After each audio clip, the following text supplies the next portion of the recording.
예.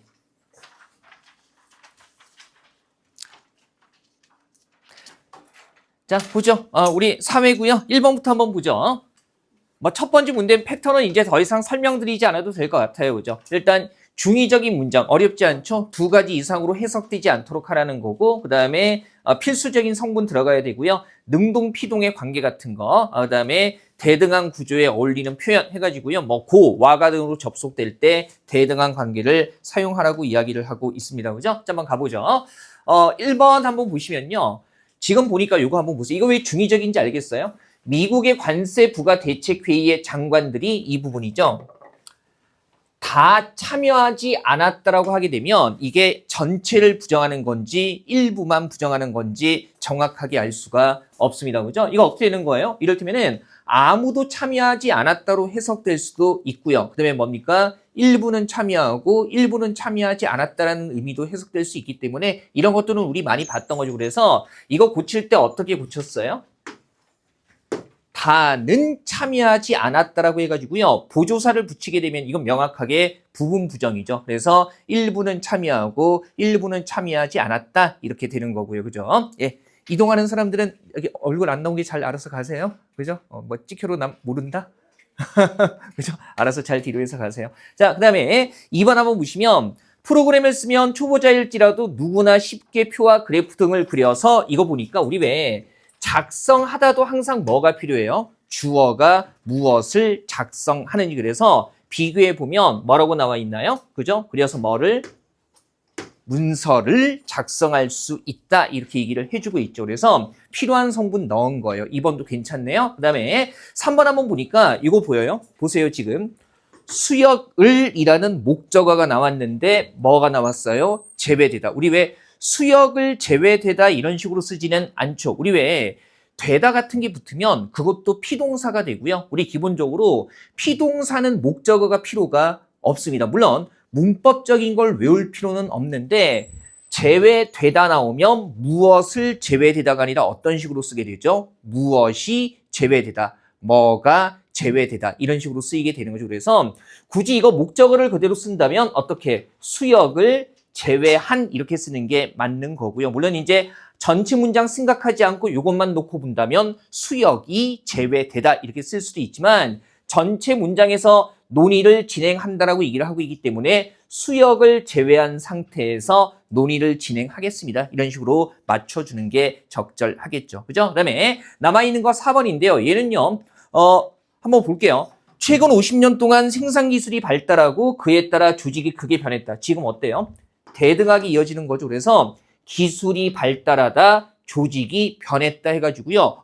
구조상 아무런 문제가 없어요. 오히려 얘는 고치게 되면 어떤 문제가 생기냐면 묶어볼게요.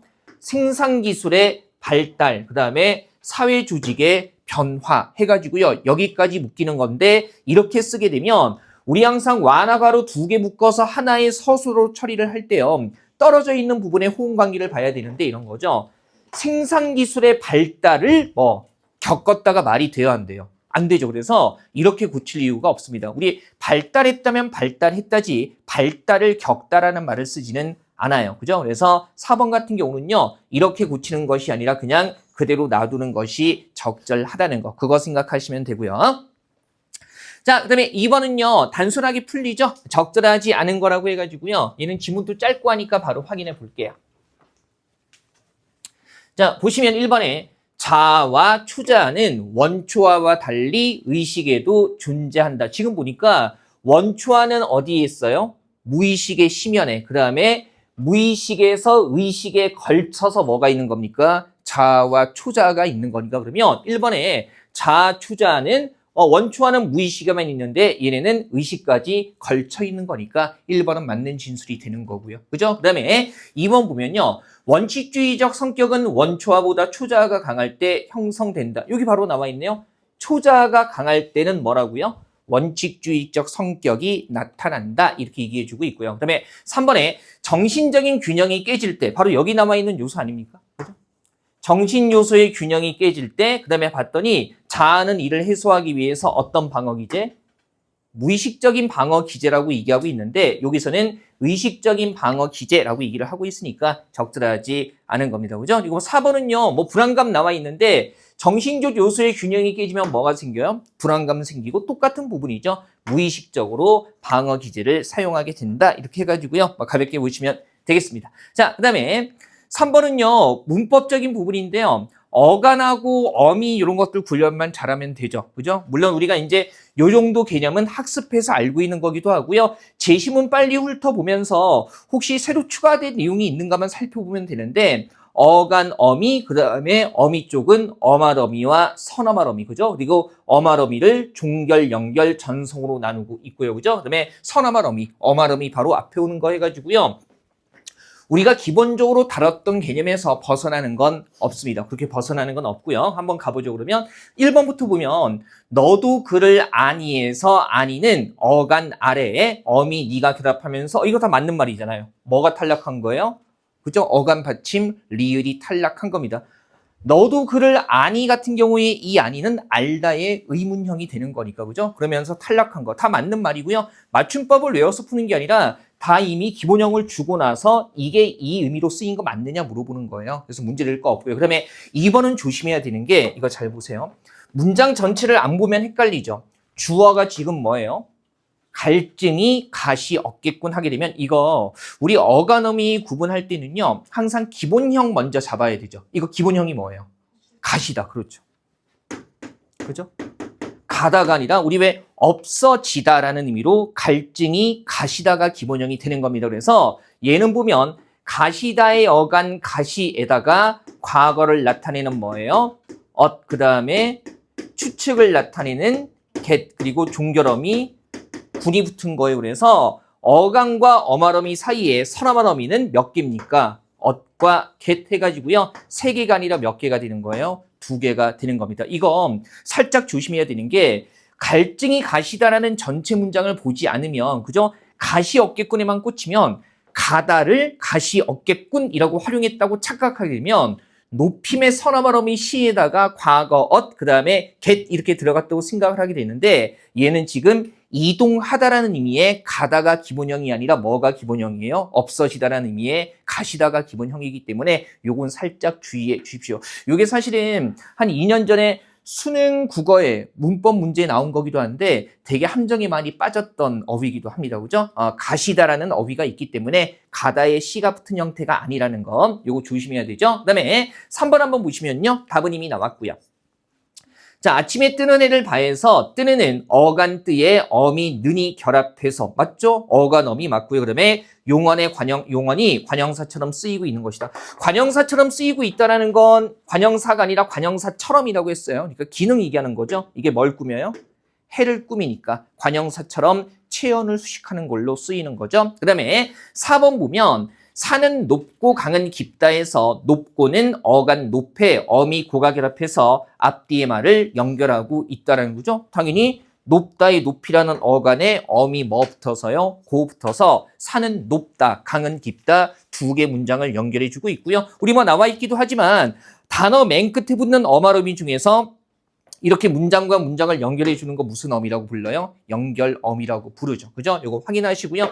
2번은 여러분들은 함정 잘 빠져나갔을 텐데 전체 문장에서 얘는 가시다가 기본형이 된다라는 거, 이 별개 어휘로도 꼭 기억을 해 두십시오. 이건 충분히 많이 활용할 수 있는 트릭이기 때문에.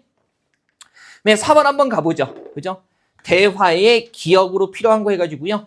필요한 자료라고 얘기를 하고 있는데 그럼 여기서 지금 논의하고 있는 내용이 뭔지 봐야겠죠. 그죠? 한번 보니까 갑이 이런 얘기하고 있네요. 최근 전동 킥보드, 전동 휠 등 개인형 이동장치 사고가 급증하고 있다라는 그러면 각각 이제 개인형 이동장치 사고가 급증하는 이유를 얘기하고 있는 건데 을 같은 경우는 뭐가 없어서 원동기 면허 없는 상태로 그죠? 운전하기 때문에 안전의식이 부족하다라는 거. 그러니까 원동기 면허만 있으면 개인형 이동장치를 이용할 수 있고 면허가 없는 사람도 많이 이용하고 있기 때문에 안전의식이 부족하다. 그 다음에 병 같은 경우는 뭐 때문에 그렇다는 거예요? 경음기가 없어서 그렇다고 얘기를 하고 있는 거니까 그러면 생각해 보세요. 여기서 검증하기 위해서 필요한 자료라면 그러면 실제로 원동기 면허가 없는 사람이 정말로 안전의식이 부족해서 더 많은 사고를 일으키는지, 그죠? 그 다음에 경음기를 부착했을 때 사고가 주는지, 그 다음에 경음기가 없을 때 사고가 더 많은지 해가지고요.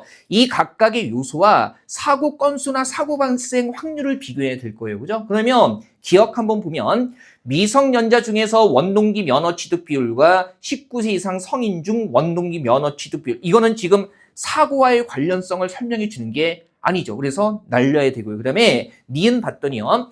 경음기가 부착된 개인형 이동장치 한 대당 평균 사고 발생 건수와 이거죠. 그죠? 경음기 부착 여부에 따른 사고 발생 건수를 비교하는 거니까 그러면 경음기 부착 여부와 사고의 연관성을 밝혀줄 수가 있겠죠. 그래서 니은은 필요한 자료가 될 거고요. 그 다음에 디귿 한번 보면 개인형 이동장치 등록 대수가 가장 많은 지역의 개인형 이동장치, 근데 이게 등록 대수는 아예 언급이 안 되어 있어요. 그래서 디귿도 검증하기 위해서 필요한 자료라고 볼 수는 없습니다. 형식은 조금 새롭기는 한데 난도 자체가 높지는 않아요. 이런 문제 나와도 이 정도 선으로 나올 겁니다.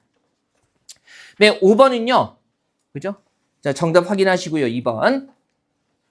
자, 5번 순서 문제고요. 얘는 사실은 선택지에서 다 하고 마 이렇게 나와 있는데요. 그죠? 한번 볼게요.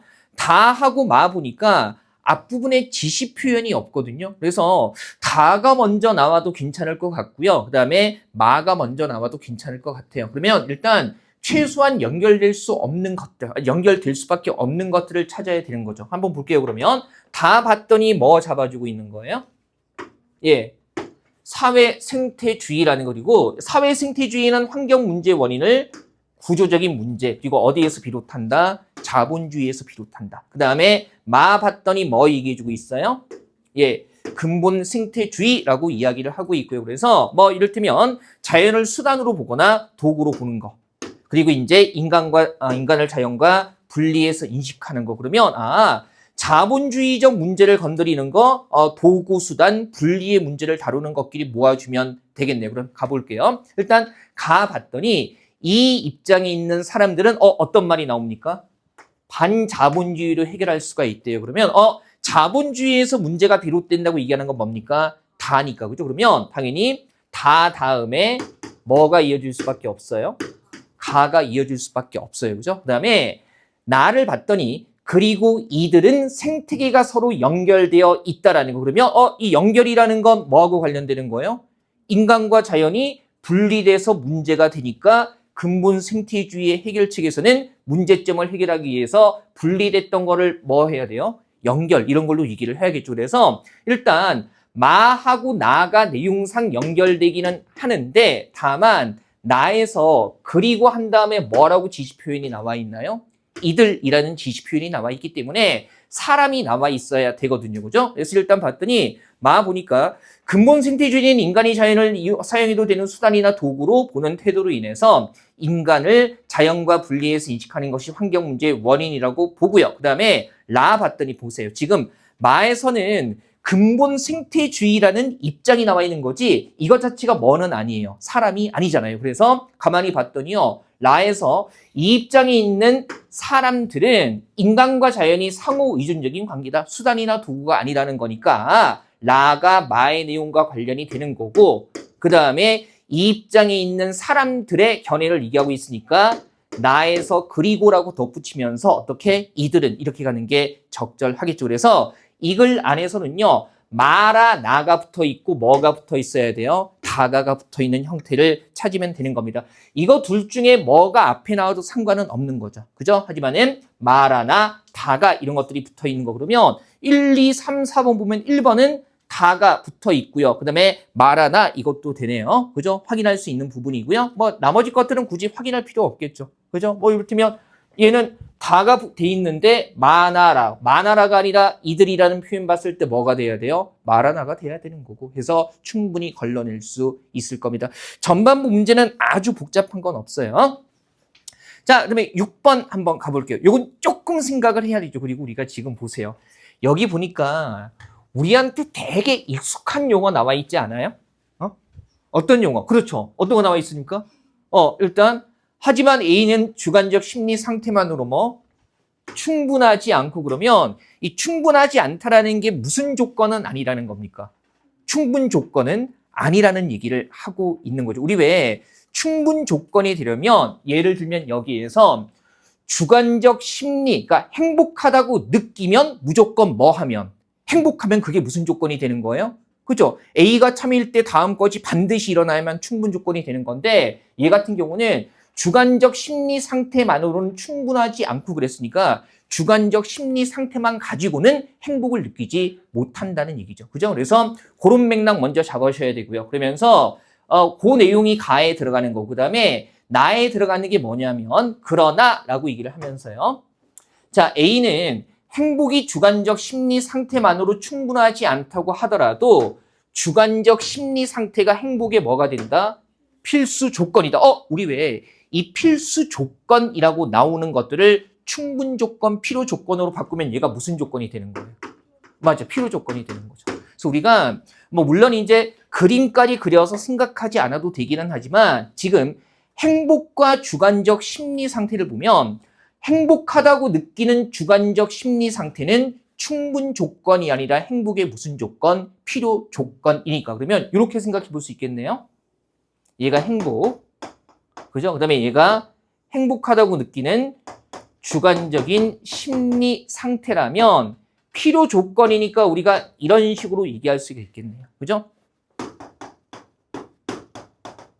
행복과 우리 왜 화살 맞는 게 필요 조건이잖아요. 그죠? 화살 맞는 게 주관적 심리 상태고 이걸 간단하게 벤 다이어그램으로 나타내 보면 그죠? 이렇게 나타낼 수가 있는 거죠. 이게 의미하는 게 주관적 심리 상태가 화살 맞는 무슨 조건이라는 거예요? 필요 조건이라는 거죠. 뭐 이건 좀 다르게 인지를 해보려고 이렇게 해보는 거고 다만 심리 상태만으로 충분하지 않다라는 얘기는 그러면 심리 상태 행복하다고 느끼지만 어떤 경우가 있다? 행복하지 않은 경우가 있다는 얘기를 하고 있는 겁니다. 그래서 가에 들어갔을 때 자연스러운 거, 그죠? 그거 주관적 심리 상태만으로는 충분하지 않다는 것은 행복하다고 느껴도 실제로는 행복하지 않은 경우가 있다 해가지고요. 일단 가에는 뭐가 들어가야 돼요? 니은이 들어가야 되고 그 다음에 여기서 이제 그러나 이후에서 심리 상태가 뭡니까? 필수 조건, 필요 조건이라는 것은 뭐냐면 우리 왜 필요 조건 X이면 Y이다. 그러면 뭐가 되는 거예요? 주관적 심리 상태, 즉 행복하다고 느끼지 않으면 뭡니까? 행복한 경우가 없다가 돼버리는 거죠. 그죠? 필요 조건이라는 게 그런 게 아니겠어요? 그래서 요거 나에 들어가는 건 뭐가 되는 겁니까? 디귿이 되는 게 자연스럽습니다. 그죠? 그래서 요걸 우리가 좀 뭐 논리 문제라고 보기는 힘들지만 이런 거죠. 이 글에서 얘기하고 있는 건 행복하다는 것은 행복하다고 느끼는 게 맞아요. 근데 행복하다고 느낀다고 해서 뭐 하지는 않다? 행복하지는 않다는 거고. 그 다음에 행복하다고 느끼는 주관적 심리 상태가 없다면 여기면 당연히 뭐도 있을 수 없어요? 행복도 있을 수가 없다는 얘기죠. 그죠? 그래도 우리가 충분 조건이나 필요 조건이라는 개념을 알고 있기 때문에 그것 좀 활용하면 조금 더 명쾌하게 접근할 수 있는 겁니다. 그죠? 우리 필요 조건이라고 했을 때 그것이 없다면 그 앞에 것도 없는 것. 그게 바로 필요 조건이 되는 거잖아요. 행복하면 주관적 심리 상태. 그러면 주관적 대우잖아요. 주관적 심리 상태가 없다면 뭡니까? 뭐 할 수도 없다. 행복할 수도 없다. 이게 필요 조건의 특성이죠. 그죠? X이면 Y다 했을 때 충분 조건은 X가 참이면 Y도 항상 참이 될 때 그때 X를 충분 조건이라고 하는 거고 필요 조건이라는 것은 화살 맞는 애인데 Y가 참이 아니면 뭐도 참이 아닐 때 X도 참이 아닐 때 그걸 필요 조건이라고 하죠. 주관적 심리 상태가 필요 조건이라 행복의 필요 조건이라는 것은 주관적 심리 상태, 즉 행복하다고 느끼지 않으면 뭐 할 수도 없다, 행복할 수도 없다라는 개념을 설명해 주는 겁니다. 뭐 길게 설명할 부분은 아닌데 그래도 충분 조건, 필요 조건이라는 것을 이렇게 제시문형으로 활용해서 빈칸 문제로 응용될 수도 있기 때문에 이런 것들 연습해 보면 좋습니다. 이해됩니까? 괜찮죠? 네, 됐어요? 자, 좋아요. 그 다음에 7번도 빈칸인데요. 이도 한번 잘 생각해 보죠. 자, 한번 보시면 뒤쪽에 맥락이 나와 있기 때문에 그죠? 일단 첫 번째 1문단 한번 보시면요. 갑은 국민 개인의 삶의 질을 1부터 10까지의 수치로 평가하고 이 수치를 모두 더해서 한 국가의 행복 정도를 정량화한다. 예를 들어 삶의 질이 5인 사람이 100명이면 행복 정도는 뭡니까? 500이라는 거죠. 그래서 여기서는 일단 행복 정도라는 게 수치로 정량화할 수 있는 개념이 되는 거고요. 그러면 이제 갑은 이제 국가의 행복 정도가 클수록 더 행복한 국가라고 하면서 어느 국가가 더 행복한 국가인지까지도 서로 비교하고 평가할 수 있다고 주장한다. 뭡니까? 행복 정도, 즉 수치로 정량화한 값이 크면 클수록, 그죠? 그 국가가 더 행복하다라는 얘기를 하고 있는 겁니다. 그죠? 행복 정도가 크면 행복한 국가라고 얘기를 하는 거예요. 그럼 봤더니 하지만 이제 뒤집어주고 있는 거죠. 하지만 갑의 주장은 받아들이기 어렵다. 이를테면 행복한 국가라면 여기서 얘기하는 행복한 국가는 뭐가 큰 국가예요? 뭐가 정량화한, 수치로 정량화한 행복 정도가 큰 국가죠. 그래서 행복 정도가 큰 국가라면 그 국가, 행복 정도가 큰 국가의 대다수 국민이 높은 삶의 질을 누리고 있다고 보는 것이 일반적인 직관인데 이 직관과 뭐 충돌하는 결론. 그러면 얘하고 충돌한다는 것은 우리가 뭐라고 얘기할 수 있어요? 행복한 국가, 즉 행복 정도가 높은 나라의 국민이 오히려 뭡니까? 높은 삶의 질이 아니라 뭘 누리고 있다?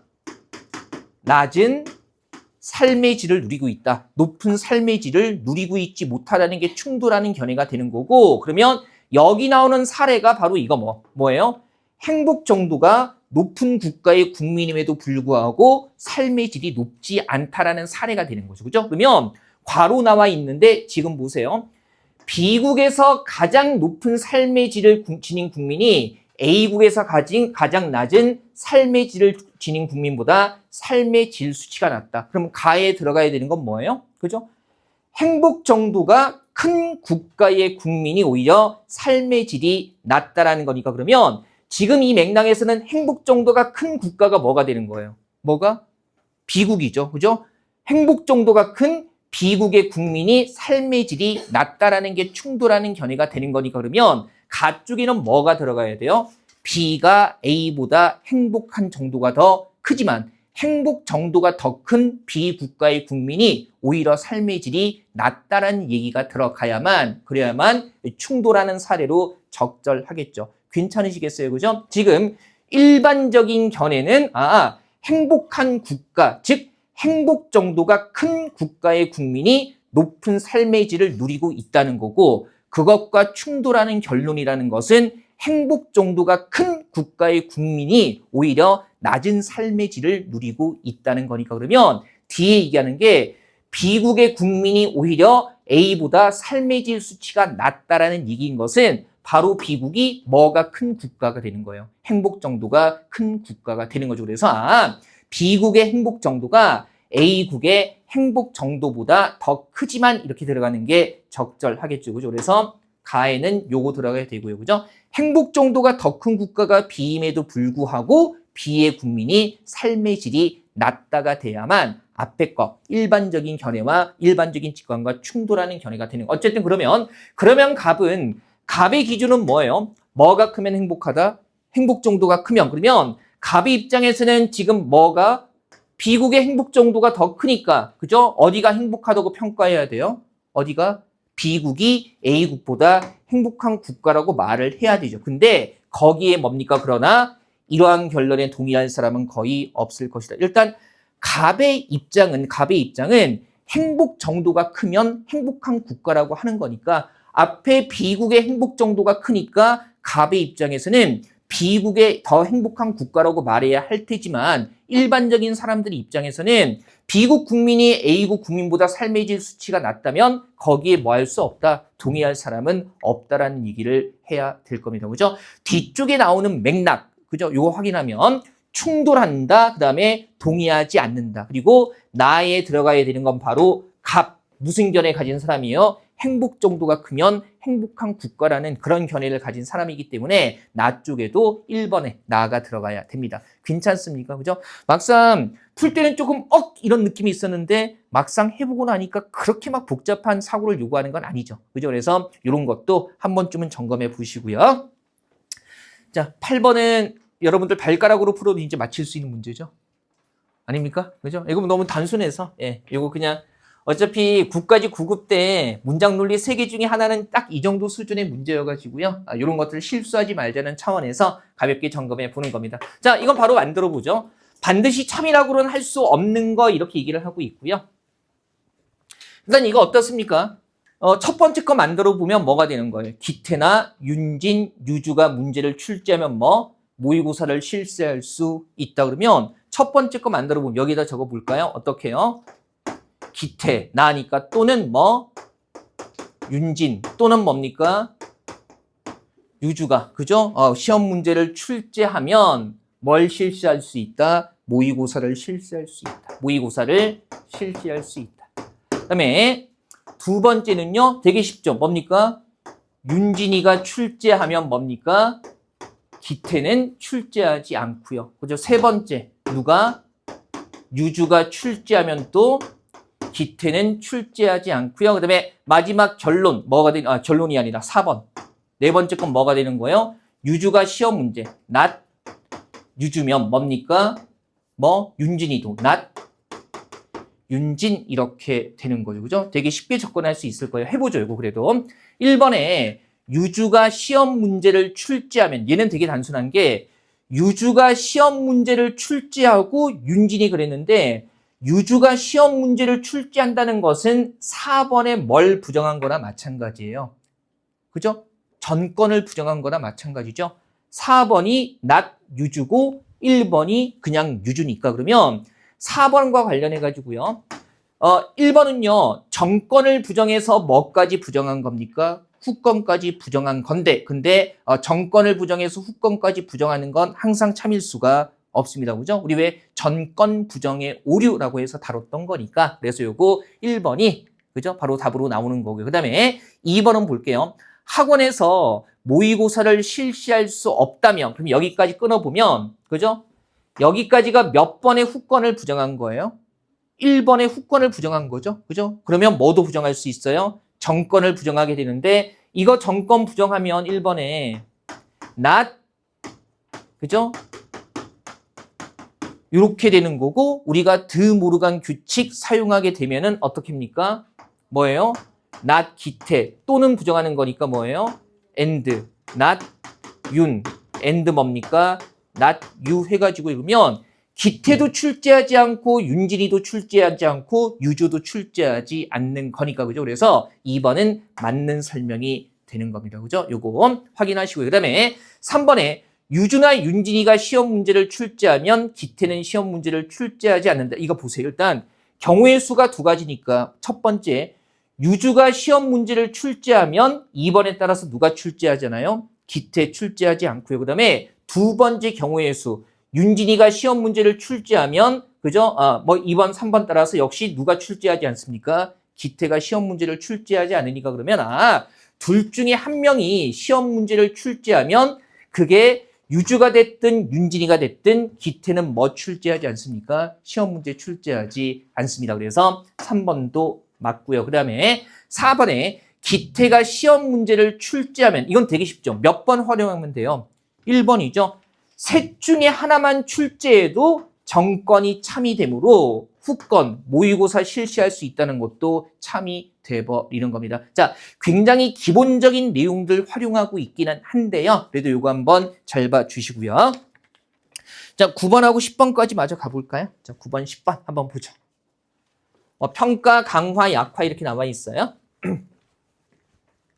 자, 이따가도 마무리하면서 말씀드릴 텐데 그 아침에 그 국어 먼저 푸시는 분들 중에 앞쪽에서 좀 이렇게 집중 잘 안 되시는 분들은 안내 방송 나오기 전에 아침에 가셔서 10문제, 20문제는 아니고 한 3개에서 5개 정도 워밍업 문제 좀 풀어 보셔야 됩니다. 그죠? 그래서 제가 단톡방에 올리든 해서 드릴 테니까 그래서 그거 해서 한 3문제, 그러니까 많이 풀면 안 되고 또 아침에 막 많이 풀었다가 연습한다고 많이 풀었다가 막상 시험 보는데 진 빠지면 안 되고 그냥 워밍업, 머리 깨우는 용도로 3개에서 5개 정도 제가 그냥 우리 봤던 모의고사에서 그렇다고 또 막 완전히 낯선 거 머리 꽁꽁 싸매는 건 아니고 다시 한번 해보는 거니까 몇 개 골라서 제가 준비해 드릴 테니까 이렇게 네모나게 접어서 주머니 꼬깃꼬깃 갖고 가서 시험 전에 한번 풀어보시고 이렇게 이제 버리시면 돼요. 그죠? 워밍업용 문제로. 그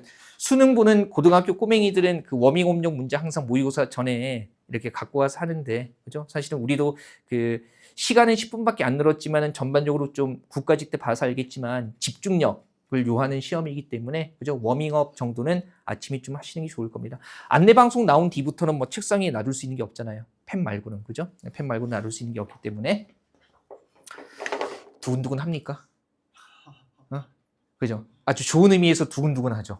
그죠? 야, 이제 이 순간이 지나면 고득점을 하고 면접 등등의 수순을 밟아서 내년 이때쯤에는 여기 강의실에서가 아니라 이 앞에서 기태형이 끓여온 쏘가리 매운탕에 막걸리 마시고 있겠구나. 뭐 그런 생각을 하면 되게 좋은, 그 기분 좋은 설렘 막 느껴지지 않습니까? 그죠? 좋은 생각만 하세요. 그죠? 어차피 그날 아직 다가오지 않았으니까. 그리고 뭐 사람에 따라서 난 아직 좀 모자라는 생각도 할 수 있을 텐데 수험생은 나는 충분해라고 생각하는 사람 없어요. 그래서 그냥 모자라다 생각하지 말고 그래도 어쨌든 합격점 넘어갈 만큼 충분히 준비해 왔어, 노력해 왔어라는 자신감 가지고 최선 다해서 보시면 됩니다. 일단은 6월 21일까지만 잘 생각하시고 그 이후는 그때 지나고 나서 이런저런 계획들 세워보면 되는 거죠. 그죠? 뭐 입직하기 전까지 여행을 간다거나 뭐 알바를 한다거나 전국 투어를 다닌다거나 뭐 그렇게 해서 그 이후의 계획들은 그 이후에 세우면 되는 거죠. 자, 봅시다.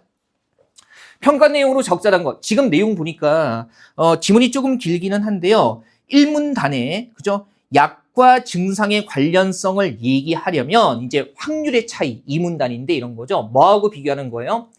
자연 치유에 맡겼을 때 확률과 비교해서 이를테면 되게 이해하기 쉽죠. 예를 들어서 항생제를 복용한 경우에 80%라면 자연 치유보다 확률이 올라가는 거니까 이때는 어떤 효과?